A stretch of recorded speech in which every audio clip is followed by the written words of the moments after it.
Hello and welcome to my channel. Business study एक बहुत important subject है 11th class का कॉमर्स साइड के लिए। तो आज उसके लिए हम अपनी जो फर्स्ट चैप्टर है हमारा हिस्ट्री और कॉमर्स, वो मैं अलग से आपके सामने रखूँगा। जिसका बेसिक है, जो बिज़नेस जिसको हम कहते हैं, हम बिज़नेस पढ़ेंगे आज। तो 11th क्लास का बेस जो कॉमर्स में बनता है वो बिज़नेस स्टडी और अकाउंटेंसी के थ्रू ही बनता है। तो ये जो मेरी वीडियो है ये बिज़नेस स्टडी से रिलेटेड है। तो बिज़नेस स्टडी का हम टॉपिक शुरू करते हैं और देखते हैं कि बिज़नेस स्टडी होती क्या है। तो देखिए, आज का जो हमारा टॉपिक है वो बिज़नेस, ट्रेड एंड कॉमर्स से रिलेटेड है।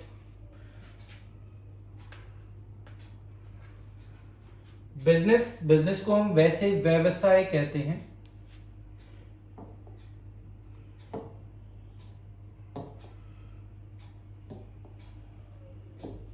व्यवसाय, व्यापार जो होता है वो ट्रेड होता है और वाणिज्य। तो इन चीज़ों को आज हम देखेंगे, शुरुआत इनसे ही होती है। तो सबसे पहले हमें ये समझना जरूरी है, पहला जो इसके अंदर हमारा है, सबसे पहले हम क्लास 11th है, ये हमारी बिजनेस स्टडी का हमारा टॉपिक है और व्यवसाय अध्ययन इसको हिंदी में कहते हैं, इसको हम पढ़ेंगे। तो शुरू करते हैं। पार्ट 2 इसलिए कहा गया है क्योंकि हिस्ट्री के ऊपर अलग से, हिस्ट्री ऑफ कॉमर्स के ऊपर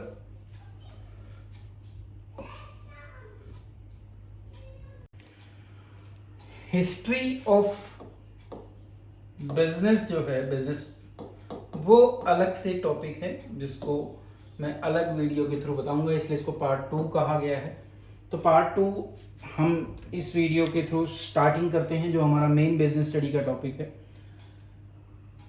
तो स्टार्ट करते हैं अपनी क्लास को।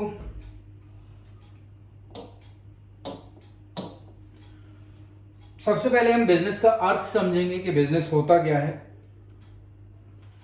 तो nature and concept of business topic आता है हमारा, उसमें भी हम कंसेप्ट ऑफ बिजनेस या व्यवसाय की अवधारणा कि व्यवसाय है क्या, इसको समझेंगे। ठीक है। और बिजनेस जो हमारे लिए सबसे इंपॉर्टेंट वर्ड है, और बिजनेस स्टडी पढ़ रहे हैं तो हमें व्यवसाय का अर्थ पता होना कंपल्सरी होता है। तो उसी का अर्थ हम सबसे पहले सीखेंगे। The term business study is derived from the word busy.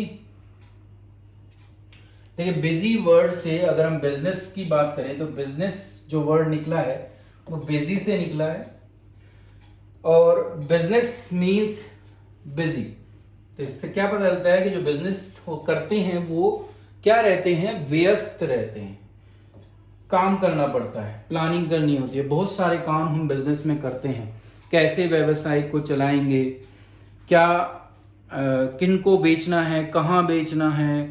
ठीक है। तो बहुत सारी चीज़ों के ऊपर डिसीजन लिए जाते हैं, तो हम बहुत बिजी रहते हैं। तो इसलिए बिजनेस का एक नॉर्मल सेंस में जो मीनिंग निकलता है वो होता है कि वो बिजनेस जो भी करता है वो बिजी रहते हैं। अब हम वैसे रियल में बात करें तो however in a specific sense business refer to an occupation in which people regularly, तो ये इंपॉर्टेंट वर्ड है, ठीक है, engage in activities related to, ये बहुत इंपॉर्टेंट है, क्या काम होते हैं, purchase, production, sale of goods और सर्विसेज। ठीक है। तो जो बिजनेस करते हैं वो रेगुलरली, मतलब कि हमेशा लगे रहते हैं किस काम में, या तो वो किसी चीज को खरीद रहे होंगे और उसको फिर बेचेंगे। अब वो गुड्स भी हो सकती हैं और सर्विसेज भी हो सकती हैं। गुड्स जैसे अगर एग्जांपल लें हम, जैसे फर्नीचर, तो मेरा फर्नीचर का बिजनेस है, मैं फर्नीचर को परचेज कर बना बनाया फर्नीचर खरीदा और उसको बेच रहा हूं, ये मेरा व्यवसाय हो सकता है। ठीक है। या मैं अपनी कोई सर्विस दे रहा हूं, जैसे एक इंश्योरेंस कंपनी है, तो वो क्या कर रही है, इंश्योरेंस कर रही है, हमारे रिस्क को कवर कर रही है। तो वो अपनी जो सर्विसेज हैं वो हमें देती हैं। तो या तो गुड्स होती हैं या सर्विसेज होती हैं। परचेज का मतलब बता दिया, खरीद कर बेचना, और एक होता है प्रोडक्शन। प्रोडक्शन का मतलब होता है उत्पादन। आप पहले उस चीज को बनाओगे और बनाकर फिर बेचोगे, बेचना जरूर होगा, बिक्री जरूर होगी।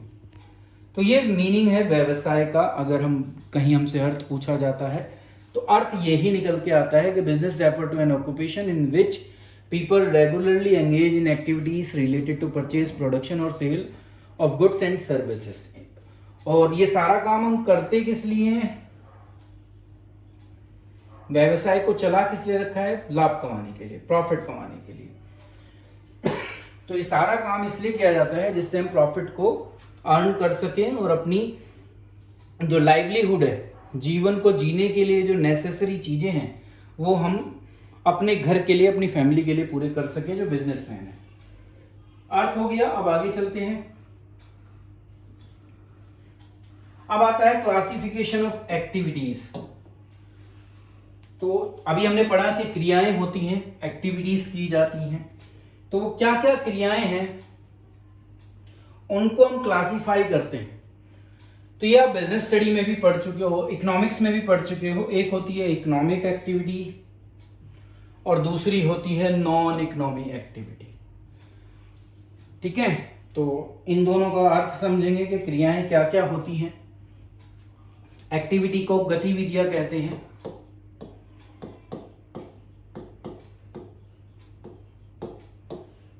तो दो प्रकार की गतिविधियों में हम संलिप्त एक्टिविटीज, नॉन इकोनॉमिक एक्टिविटी। अगर इकोनॉमिक एक्टिविटी की बात करें तो आप इकोनॉमिक्स में भी पढ़ चुके हो। Economic activities are those activities by which we can earn. पैसे की बात हो रही है, हम अपने जीवन को जीने के लिए क्या करें? पैसा कमाएं। तो आजीविका को कमाना क्या कहलाता है? आर्थिक गतिविधियां कहलाता है। ठीक है, तो ये ऑलरेडी आप इकोनॉमिक्स में पढ़ चुके हो। ठीक है, अब जैसे मैं क्या कर रहा हूं, मैं कोई भी बिजनेस कर रहा हूं, तो बिजनेस से हम क्या करते हैं? इकोनॉमिक एक्टिविटी करते हैं, क्योंकि हम उससे अपने जीवन को जीने की आजीविका को कमा रहे हैं। ठीक है, अब इंश्योरेंस कंपनी भी वही काम कर रही है। तो जितने भी हमारे अभी हमने जो पीछे बिजनेस का अर्थ पढ़ा, तो बिजनेस अपने आप में एक इकोनॉमिक एक्टिविटी है। अब नॉन इकोनॉमिक एक्टिविटी की बात करते हैं। नॉन इकोनॉमिक एक्टिविटी कौन सी होती है? तो non economic activities are performed out of love, sympathy, sentiment and patriotism. तो ये सारे काम जो है, इनका मुख्य उद्देश्य जो होता है वो पैसा कमाना नहीं होता। यहां पैसा कमाने से कोई मतलब नहीं है।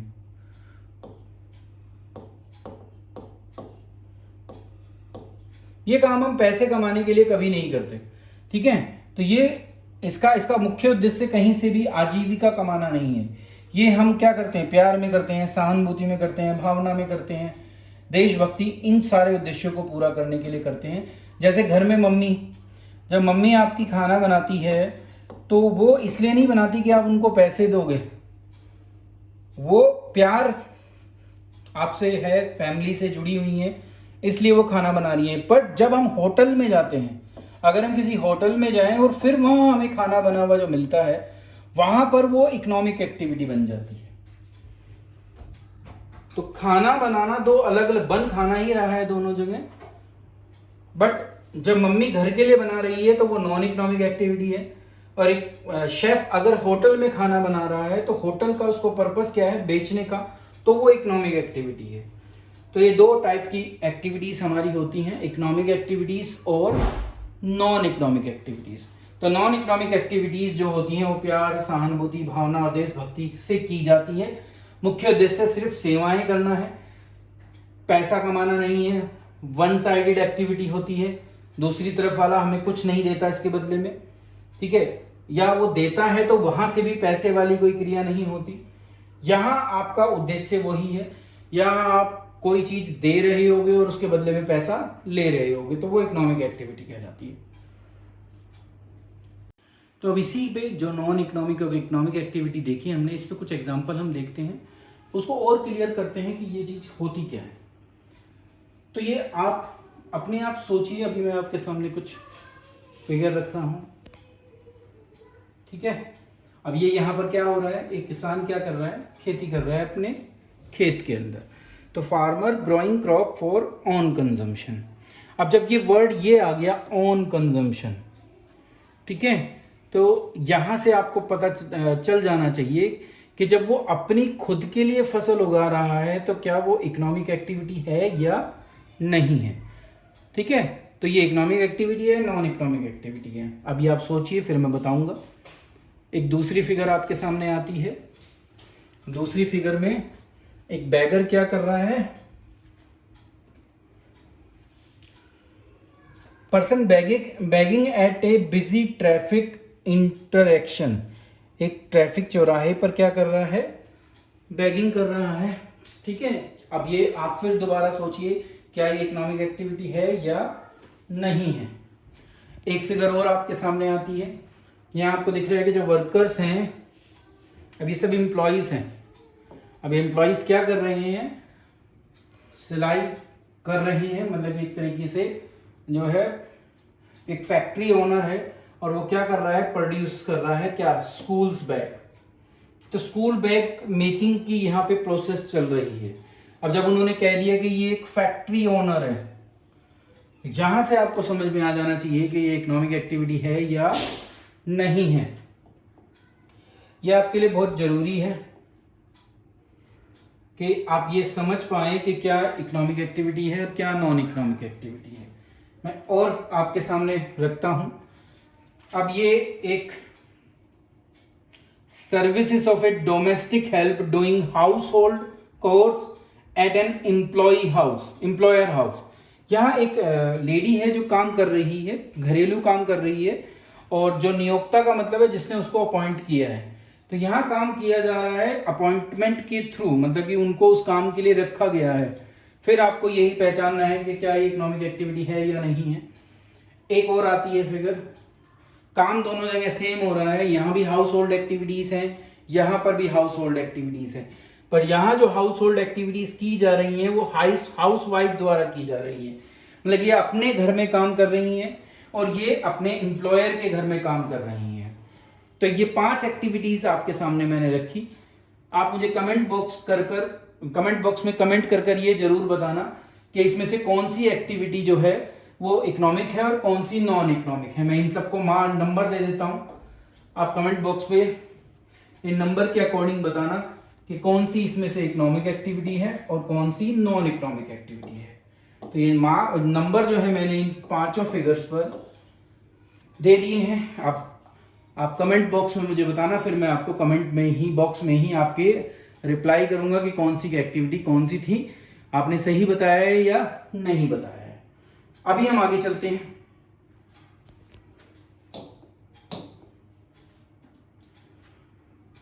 नेक्स्ट जो टॉपिक आता है वो कैरेक्टरिस्टिक्स ऑफ बिजनेस एक्टिविटीज आती हैं कि बिजनेस स्टडी की एक्टिविटीज की कैरेक्टरिस्टिक्स क्या है। ठीक है, तो कैरेक्टरिस्टिक्स को हम विशेषताएं भी कहते हैं हिंदी में, क्योंकि मैंने इसको नहीं लिखा, तो अगर मैं इसको हिंदी में लिखने लगूं तो ये विशेषताएं हैं। विशेषताएं किसकी, बिजनेस, व्यवसाय की जो क्रियाएं हैं, व्यवसायिक क्रियाओं की।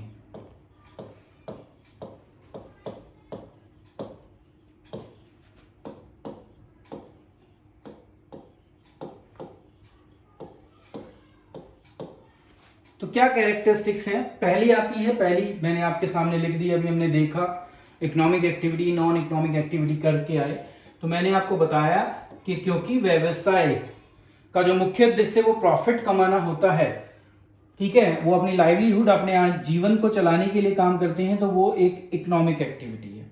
अब इकोनॉमिक एक्टिविटी आपको बताई दी थी कि पैसा कमाना उनका मुख्य उद्देश्य होता है। ये फिगर मैंने वहां पर भी दिखाई थी, तो इसका आंसर यहां से भी आपको पता चल जाएगा। तो जब एक फैक्ट्री ओनर प्रोड्यूस करता है स्कूल बैग, तो उसका जो मेन पर्पस होता है वो वहां से प्रॉफिट कमाना है। दैट्स मीन्स वो एक इकोनॉमिक एक्टिविटी है। तो पहली जो कैरेक्टरिस्टिक्स थी वो ये थी कि ये एक आर्थिक गतिविधि है, यहाँ पर हम काम करते हैं पैसा कमाने के उद्देश्य से, प्रॉफिट कमाने। तो सेकंड पॉइंट जो था मैं आपको बता रहा था कि production and procurement of goods and services. तो ये सारे वर्ड्स मैं आपके साथ पहले डिस्कस कर चुका हूँ। तो ये कहलाता है हमारी दूसरी कैरेक्टरिस्टिक्स ऑफ बिजनेस एक्टिविटीज़, कि जो बिजनेस में इन्वॉल्व लोग होते हैं वो या तो चीज़ों को प्रोड्यूस कर कर बेच रहे होते हैं या उनको खरीद कर बेच रहे होते हैं। अब वो गुड्स भी हो सकती हैं, जैसे ये दिख रही हैं आपको, तो यहाँ गुड्स को सेल किया जा रहा है, तो ये भी इसकी एक है। या फिर सेवाएं हो सकती हैं, जैसे एक इंश्योरेंस कंपनी देती है, एक टेली कम्युनिकेशन कंपनी देती है, या ट्रांसपोर्ट कंपनी देती है, तो वो सारी सेवाएं हैं, तो वो सब बिजनेस के अंदर आती हैं। तो ये दूसरी कैरेक्टरिस्टिक्स थी। अब थर्ड कैरेक्टरिस्टिक्स की तरफ चलते हैं हम। थर्ड कैरेक्टरिस्टिक्स आती है जो अभी हम देख रहे थे, वहां सिर्फ परचेज पड़ा था, यहां क्या आ गया, सेल और exchange of goods and services. ठीक है, माल और सेवाओं की बिक्री का विनिमय, बिक्री या विनिमय, विनिमय का मतलब एक्सचेंज। ठीक है, तो दो ही चीजें होती हैं, गुड्स और सर्विसेज, माल या सेवाएं। अब उनको बेचे जाने की प्रक्रिया की बात की जा रही है। तो देखिए यहां पर जो है सेलिंग की जा रही है और परचेजर जो है कस्टमर है जो उस चीज को खरीद रहा है। तो ये काम भी हम बिजनेस के अंदर करते हैं। परचेज या प्रोडक्शन करने के बाद जो नेक्स्ट क्रिया आती है वो बेचने की आती है। तो अब क्या हो रहा है, माल जो है बिक रहा है। यहां पर क्या हो रहा है, यहां आप ये खरीद कर बेचने वाला है, जो ये फिगर आपको बता रही है। तो ये पहले इन्होंने प्रोक्योर किया था उसको, और उसके बाद वो उसको क्या कर रहे हैं, बेच रहे हैं। तो ये सेलिंग का भी बिजनेस का ही एक पार्ट है। अब फोर्थ हमारी कैरेक्टरिस्टिक्स आती है जो है कि dealing in goods and services, वो हम पढ़ चुके हैं। ये दोनों वर्ड्स मैं आपको ऑलरेडी एक्सप्लेन कर चुका हूं कि या तो गुड्स होंगी जैसे ये इस फिगर में दिखाई हुई है, और या सेवाएं होंगी। तो फॉरेन करेंसी एक्सचेंज ये बैंक करते हैं। अब जब बैंक करेंगे तो बैंक क्या कर रहे हैं, सेवाएं दे रहे हैं। ठीक है, तो ये एग्जांपल हमारा सर्विसेज का है। तो वो क्या करते हैं, डील करते हैं या तो गुड्स में, गुड्स कोई भी, उसका एक एग्जांपल ये है, और भी डिफरेंट काइंड की गुड्स हमारी होती हैं। तो या तो हम गुड्स में डील करते हैं या हम किसी सेवा में डील करते हैं। सेवा ट्रांसपोर्ट भी हो सकती है, बैंकिंग भी हो सकती है, इंश्योरेंस भी हो सकती है। तो ये कैरेक्टरिस्टिक्स थी। अब हम नेक्स्ट पर चलते हैं। नेक्स्ट आती है जो बहुत इंपॉर्टेंट है कि हमारा जो उद्देश्य है उस सारे काम को जो अभी हमने सीखा, क्या है उसका उद्देश्य क्या है, लाभ कमाना।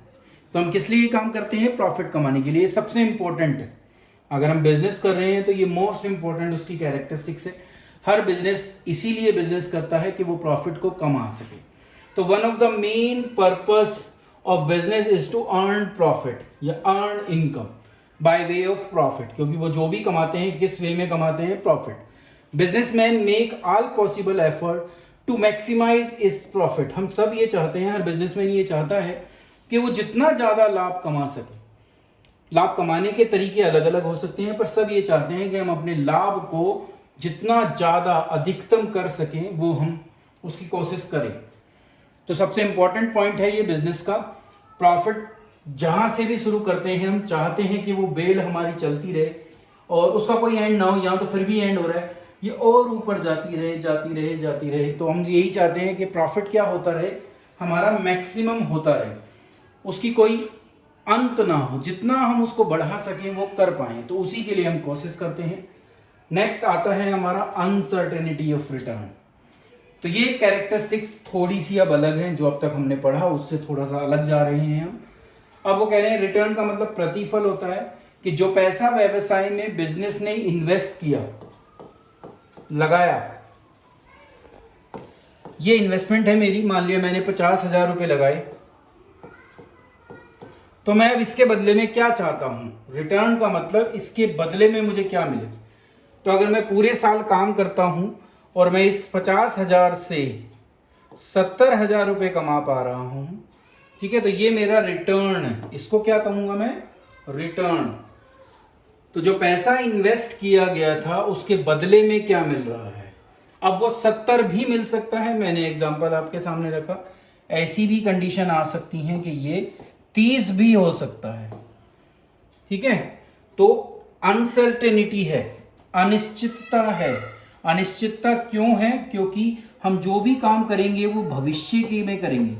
भाई मैं आज पैसे लगा रहा हूं, आज मैं किसी चीज को बना रहा हूं या मैं आज किसी चीज को खरीद रहा हूं, तो क्या गारंटी है कि कल वो बिक जाएगा या मैं जितने में चाहता हूं उतने में बिक जाएगा। क्यों? क्योंकि कल की बात हम कर रहे हैं, भविष्य की बात कर रहे हैं, और भविष्य कभी भी निश्चित नहीं होता। ठीक है, तो अब डायरेक्शन कोई भी हो सकती है। एक आपको प्रॉफिट कमा कर दे सकती है, मान लीजिए ये लाभ की डायरेक्शन थी। ठीक है, ये यहां पर आपको पूरी पॉसिबिलिटी है कि आप हानि भी बिजनेस में सह सकते हैं। ठीक है, तो क्वेश्चन मार्क है कि आप लाभ के रास्ते पे जाओगे आगे या हानि के रास्ते पर। हम कोशिश पूरी करते हैं कि हम इसी दिशा में आगे बढ़े, बट कोई गारंटी नहीं है कि यही हमारे साथ हो। तो वो अनिश्चित है, फिक्स नहीं है। तो ये एक और इसका फीचर था, जहां पर जो पैसा हमने लगा रखा है उसके अगेंस्ट क्या मिलेगा इसकी कोई गारंटी नहीं है। तो प्रतिफल की अनसर्टेनिटी है। तो अनसर्टेनिटी का मीनिंग मैंने यहां पर बता दिया कि uncertainty return refer to the lack of knowledge relating to the amount of money that the business is going to earn in a given period. ये मैं आपको अभी दिखाई रहा था कि 50,000 रुपए जो मैंने इन्वेस्ट किए हैं, अब वो 70 होंगे या 30 होंगे इसके बारे में कोई गारंटी नहीं है। आगे चलते हैं। अब जो नेक्स्ट हमारा फीचर्स आता है वो है एलिमेंट ऑफ रिस्क। अभी जो पीछे देखा कि कोई गारंटी नहीं है, तो क्या है? रिस्क है ना। क्या रिस्क है? कि मैंने अभी तुम्हें दिखाया था कितने रुपए लगाए थे मैंने बिजनेस में, 50। अब रिस्क ये है कि ये 30 भी हो सकते हैं, इसी का जोखिम है। रिस्क किसका है? कि ये कम ना हो जाए। तो देखिए इन्वेस्टमेंट, ये जो इन्वेस्टमेंट है ये है जो पैसा मैंने इसमें लगा रखा है। मैं पूरा कोशिश करता हूं कि बैलेंस बना रहे, पर जब हम किसी रस्सी पर चलते हैं या किसी भी ऐसी जगह जाते हैं जहां दोनों तरफ रिस्क हो, लॉस का, किसका लॉस हो, किसका रिस्क हो, रिस्क किस चीज का हो? लॉस का। ये भी लॉस है, ये भी लॉस है, तो हमारे लिए बड़ी डिफिकल्ट सिचुएशन हो सकती है कि हम इस तरफ भी या इस तरफ भी हमें पॉसिबिलिटी ऑफ लॉसेस हैं। तो पूरा रिस्क लेकर हम अपने हाथ में चल रहे हैं। जो पैसा मैंने इन्वेस्ट किया है वो हम तो यही चाहते हैं कि ये जो पैसा है ये कहीं 70, 80, 90 जहां तक पहुंच सके वहां पहुंचे, but there is full chance that it might reduce the investment. ये इन्वेस्टमेंट को रिड्यूस भी कर सकता है, इसके पूरे चांसेस हैं। ठीक है, तो देखिए क्या मतलब है इसका। रिस्क इज द अनसर्टेनिटी, जो अभी हमने पीछे देखा था, associated with an exposure to loss. आप लॉस के सामने एक्सपोज हो सकते हो। तो it is caused by some unfavourable. Loss होगा कब? जब कुछ ना कुछ मेरे फेवर में नहीं होगा, जब जैसा मैंने सोचा था वैसा ना हो। ठीक है, तो या तो वो मेरे प्रतिकूल होगा और या वो मैं नहीं चाहता था वो हो, जब भी मुझे लॉस होगा। जिस तरीके से मैं चाहता था कि मेरा बिजनेस चले, अगर वो उस तरीके से या तो चले ना, या कंडीशन उस तरीके से ना रहे, तो there is fully possibility of risk that we might get loss in the business. ठीक है, तो ये था एलिमेंट ऑफ रिस्क, और ये इसकी लास्ट कैरेक्टरिस्टिक्स थी। टोटल 7 कैरेक्टरिस्टिक्स मैंने आप लोगों के साथ डिस्कस की यहां पर। नेक्स्ट टॉपिक पर चलते हैं। अब नेक्स्ट आता है कि 3 इंपॉर्टेंट टर्म्स हैं जिनको हम इकोनॉमिक एक्टिविटी में यूज करते हैं। ये सब इकोनॉमिक एक्टिविटी का पार्ट है। ठीक है, तो ये इकोनॉमिक एक्टिविटी की कुछ इंपॉर्टेंट टर्म्स हैं जिनको हम यूज करते हैं। अब उसमें बिजनेस है, प्रोफेशन है और एम्प्लॉयमेंट है। तीनों का अपना अलग अलग मीनिंग है, वो मीनिंग हमें पता होना चाहिए।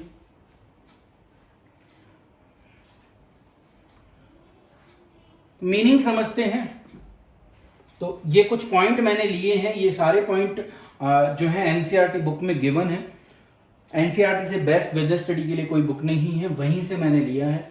बिजनेस, प्रोफेशन, एम्प्लॉयमेंट, ये बेसिस हैं जिन बेसिस पर हम डिस्कस करेंगे कि इन तीनों में क्या डिफरेंस है।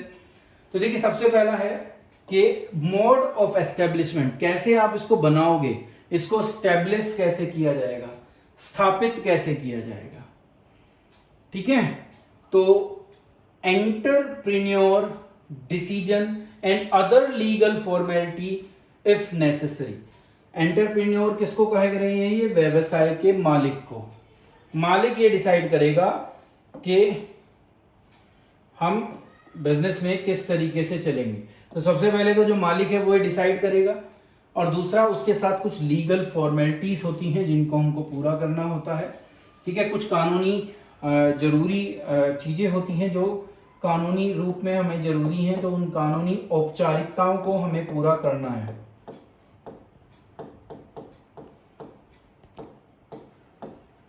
उन औपचारिकताओं को भी हम पूरा करेंगे।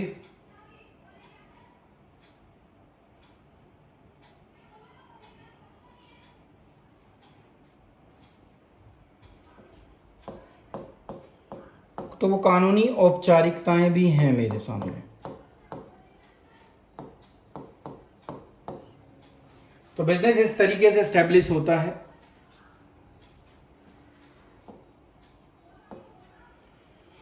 अब बारी आती है कि प्रोफेशन को कैसे एस्टेब्लिश करोगे। तो प्रोफेशन का मतलब क्या होता है, पहले हमें मीनिंग समझना चाहिए इसका। प्रोफेशन का मतलब जब हमने एक ऐसी डिग्री ली है, एक ऐसे कोर्स को किया है, जैसे लोग MBBS करते हैं, और MBBS करने के बाद वो क्या हो जाते हैं? डॉक्टर के लिए एलिजिबल हो जाते हैं। ऐसे ही लोग CA करते हैं, तो CA करने के बाद वो ऑडिट करने के लिए एलिजिबल हो जाते हैं।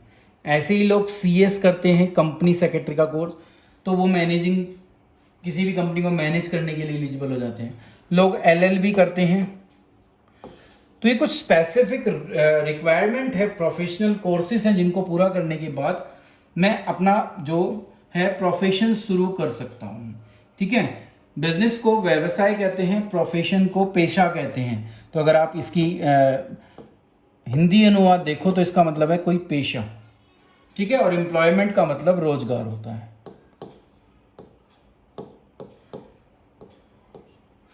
ये व्यवसाय है। तो ये तीनों ही चीजें आर्थिक क्रियाओं में आती हैं,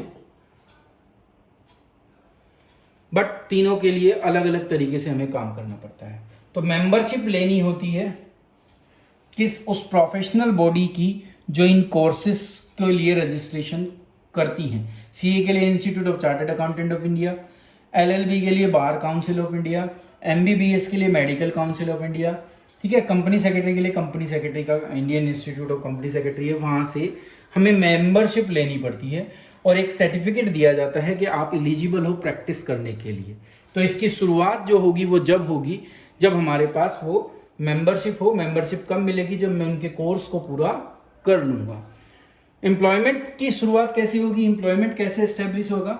आपको उस कंपनी में रिक्रूटमेंट प्रोसेस को पूरा करने के बाद अपॉइंटमेंट लेटर मिलेगा और एक सर्विस एग्रीमेंट होगा आपका, जो आप अपने एम्प्लॉयर के साथ करोगे।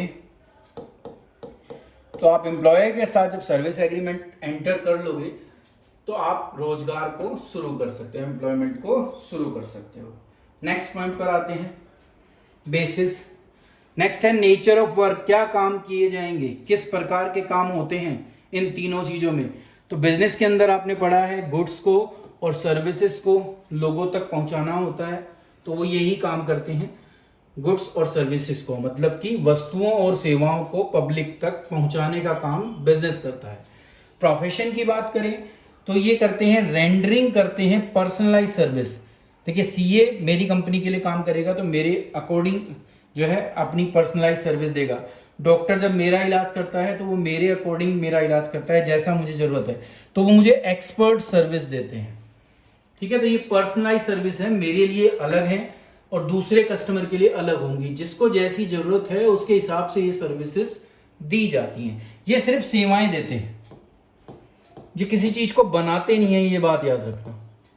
ये भी सर्विस देते हैं, ये भी सर्विस देते हैं, पर यहां एम्प्लॉयर के साथ एग्रीमेंट है, आपको उसके अगेंस्ट में सैलरी मिल रही है। यहां पर आप खुद मालिक हो। ठीक है, आप इनको जो सेवाएं दोगे उसके बदले में आप लोगे क्या? इनसे फीस। तो यहां फीस मिलती है, यहां पर सैलरी मिलती है। तो ये प्रोफेशन और एम्प्लॉयमेंट में डिफरेंस है। बिजनेस के अंदर दोनों आती हैं, गुड्स भी आती हैं, सर्विस भी आती हैं।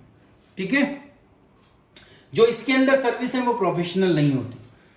ट्रांसपोर्टेशन जो सर्विस दे रहा है उसके लिए उसने कोई एग्जैक्ट कोर्स नहीं कर रखा, इसलिए वो प्रोफेशन में नहीं गया, वो कहाँ गया, बिजनेस में। तो ये आपको समझना है। अब एम्प्लॉयमेंट की बात आती है तो performing work as per service contract, जो मुझे सर्विस कॉन्ट्रैक्ट में लिखा है, जो भी मेरे रूल्स ऑफ सर्विसेज हैं उसके अकॉर्डिंग मुझे क्या करना पड़ेगा, काम करना पड़ेगा। तो एम्प्लॉयमेंट में ये काम होता है। थर्ड बेसिस पर आते हैं।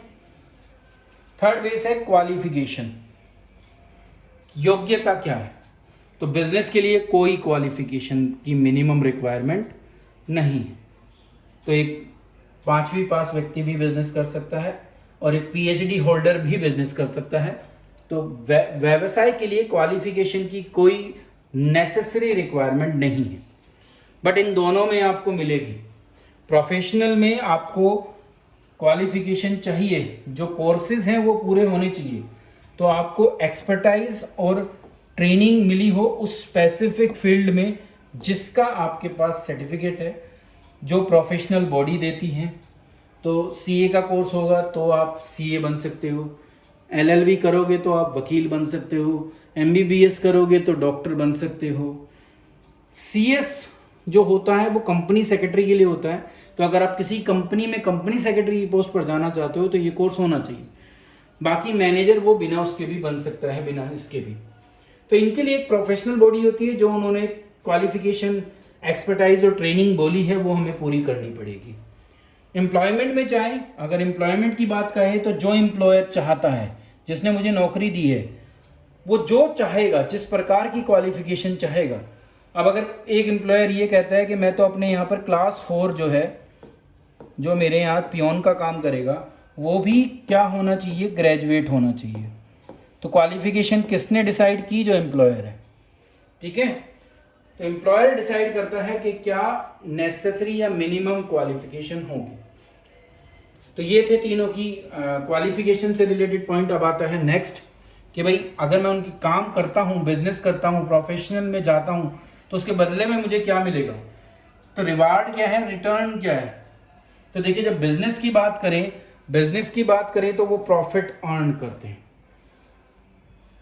ठीक है, और अगर प्रोफेशन की बात करें तो वो फीस लेते हैं, उनसे प्रोफेशनल फीस लेते हैं। और अगर एम्प्लॉयमेंट की बात करें तो या तो हमें सैलरी मिल रही होगी या वेजेस मिल रही होगी। ठीक है, तो ये था इनके बीच का पॉइंट ऑफ डिफरेंस। कुछ पॉइंट और ले लेते हैं।